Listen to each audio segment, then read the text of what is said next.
Bonjour à tous, c'est GLG et Jeanne, mon IA préférée. Tous les jours, on débride l'actualité high-tech. Et aujourd'hui, on va parler d'une de mes marques préférées qui, comme toutes mes marques préférées, ont un peu sombré. On parlera pas de Nokia, mais là, aujourd'hui, on parlera de Meizu. Bon, d'abord, comment vas-tu, Jeanne?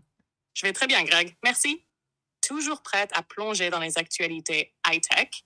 Et je vois qu'aujourd'hui, on va parler d'une marque emblématique qui fait son retour. Alors, quel est le sujet du jour? Alors, aujourd'hui, j'aimerais qu'on parle du nouveau smartphone de la marque Meizu, le Meizu M Blue 21. Mais avant de parler de ce téléphone-là, que tu nous expliques un peu, est-ce que tu connais un peu l'historique de la marque Meizu?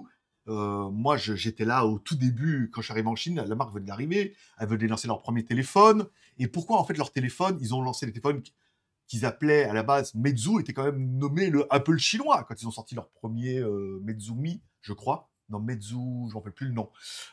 Avec un téléphone qui tournait sur Windows. Et après, ils ont fait des tournants stratégiques qui ont complètement plombé la marque. Est-ce que tu peux nous parler un peu de l'historique de la marque Meizu avant de nous parler de ce Meizu M Blue 21? Bien sûr, Greg. Alors, Meizu, c'est une marque chinoise qui a vu le jour en 2003. Et à ses débuts, elle ne faisait pas des smartphones, mais des lecteurs MP3. Comme Apple. Ce n'est qu'en 2008 qu'ils ont fait leur transition vers les smartphones avec un modèle très remarqué, le Meizu M8. C'est ça. Ce téléphone avait fait beaucoup parler de lui parce qu'il était directement comparé à l'iPhone. Mm. Pourquoi? Parce qu'à l'époque, Meizu avait repris le design épuré de l'iPhone et l'avait associé à leur propre système d'exploitation basé sur Windows CE. C'est vrai. Ça leur avait valu le surnom de Apple chinois. Ensuite, Meizu a continué à innover avec des modèles comme le MX et le MX4, qui C'est tournaient sous Flyme OS, leur surcouche Android maison. Flyme était d'ailleurs un vrai point fort de la marque, connu pour son design soigné et ses fonctionnalités avancées. Mais après une ascension prometteuse, Meizu a connu plusieurs faux pas. C'est vrai. Ils ont tardé à s'adapter aux nouvelles tendances, comme l'adoption massive de la 5G, et se sont retrouvés face à une concurrence féroce de marques comme Xiaomi et Huawei. Ils ont aussi multiplié les modèles sans véritable stratégie claire, ce qui a embrouillé les consommateurs. Résultat, leur part de marché a chuté drastiquement. Aujourd'hui, avec ce Meizu M Blue 21, la marque semble vouloir revenir sur le devant de la scène en se concentrant sur un segment où elle peut encore briller. Les smartphones d'entrée de gamme, fiables et abordables. Alors, prêt à découvrir ce que ce modèle propose? Bah écoute, oui. Moi, je me rappelle, j'étais un tout premier. J'avais un iPhone 2 à l'époque, un iPhone 2G, je crois, et je l'ai vendu parce que on pouvait rien faire. On pouvait pas mettre de musique dedans et tout, c'était l'enfer. Et j'avais pris du coup ce Meizu M8 qui tournait sur Windows CE, qui avait une carte mémoire, et il y avait une espèce de Windows CE avec une surcouche un peu comme faisait HTC. C'était vraiment un téléphone qui était incroyable, double SIM, batterie amovible, sous Windows et tout. Enfin, à l'époque, c'était vraiment très très bien. Et après, c'est vrai qu'avec FlyOS, ils n'ont pas réussi à prendre le bon virage. Ils se sont acharnés dans leur position en disant on fait un pari et il va être gagnant. Et comme beaucoup de marques, des fois ils font des paris et c'est gagnant, et des fois ils font des paris et c'est pas gagnant. La marque a survécu entre temps. Ils ont eu un partenariat, je crois, avec Alibaba et tout, mais on voit qu'ils essaient de faire des OS et des produits, mais c'est difficile. Allez, parlons un peu de ce nouveau Meizu M Blue 21 et sera-t-il mon prochain smartphone? Alors, le Meizu M Blue 21, c'est clairement une tentative de la marque pour revenir dans le jeu, mais avec une approche bien différente. Celle du rapport qualité-prix imbattable. Ce smartphone se positionne sur le segment des entrées de gamme avec un prix défiant toute concurrence. Wow. Environ 95 €. Wow. Oui, moins de 100 €, mais voyons ce qu'il offre vraiment. Côté design, le M Blue 21 se démarque par un look moderne malgré son positionnement.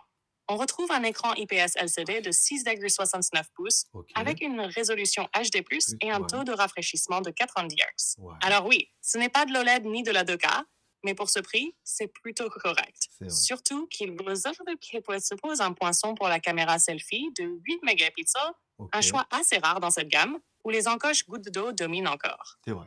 À l'arrière, le design reste simple mais propre, avec une île ovale qui abrite un capteur principal de 13 mégapixels, un capteur de profondeur de 2 mégapixels et un flash LED. Classique. Rien de révolutionnaire ici, mais suffisant pour des usages basiques. Sous le capot, on retrouve le processeur Unisoc T606. Ah oui.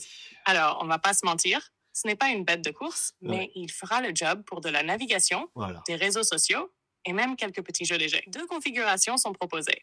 4 Go de RAM avec Ok. 64 Go de stockage Mhm. ou 6 Go de RAM avec 128 C'est Go. bien. Ça Et suffit. bonne nouvelle, le stockage est extensible Avec via une une micro carte SD. micro SD. Côté Voilà. autonomie, le M Blue 21 embarque une batterie de 4900 mAh, ce qui promet une très bonne endurance pour un usage classique. Par contre, il semble limité à une charge classique de 10 ou 15 watts. Ouais. Donc pas de recharge ultra rapide ici. C'est vrai. Enfin, il tourne sous Android 14 avec la surcouche FlymeOS. Flyme Forcément. reste une interface propre et intuitive, même si elle a perdu de sa superbe face aux surcouches modernes comme MIUI de Xiaomi ou Realme UI. Pour le prix, moins de 100 €, ce Meizu M Blue 21 propose un bon rapport C'est qualité-prix, vrai. mais il reste destiné à un usage modéré. Mm. Face à des modèles comme le Realme C31 ou le Redmi 12C, il se défend bien, surtout avec son écran fluide et son design plus moderne. C'est vrai. Alors, qu'est-ce que tu en penses, Greg? Tu penses qu'il peut séduire les utilisateurs ou c'est un peu trop tard pour Meizu? Je pense que pour moi, c'est pas du tout le téléphone qui me convient. Aujourd'hui, il y a beaucoup de concurrence, notamment, comme tu dis, avec Realme et Redmi. On voit que même Samsung commence à proposer, notamment en Asie, des téléphones à 120, à 110, 120 euros. Donc, c'est quand même un petit peu tendu de craquer pour Meizu.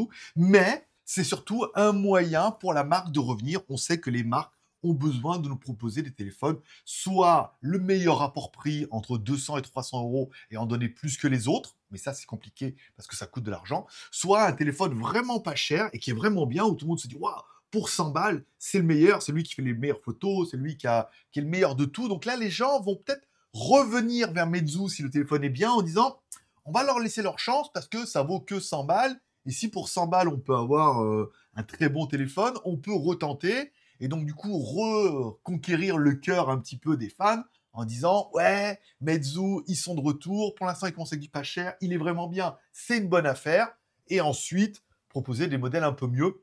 Mais c'est un pari qui est très très risqué et je comprends que Meizu va avoir beaucoup de mal à revenir par rapport à des poids lourds comme Oppo Realme, Xiaomi, Redmi.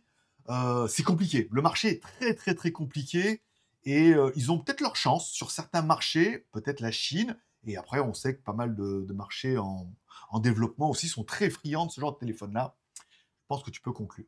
C'est vrai, Greg, Meizu joue ici une carte prudente, mais Mm. potentiellement efficace. C'est vrai. En proposant un téléphone à moins de 100 €, ils ciblent les marchés où le prix est un critère déterminant. Leur positionnement peut séduire, notamment auprès des anciens fans nostalgiques de la marque ou des nouveaux utilisateurs qui cherchent un bon smartphone sans se ruiner. Mm. C'est vrai.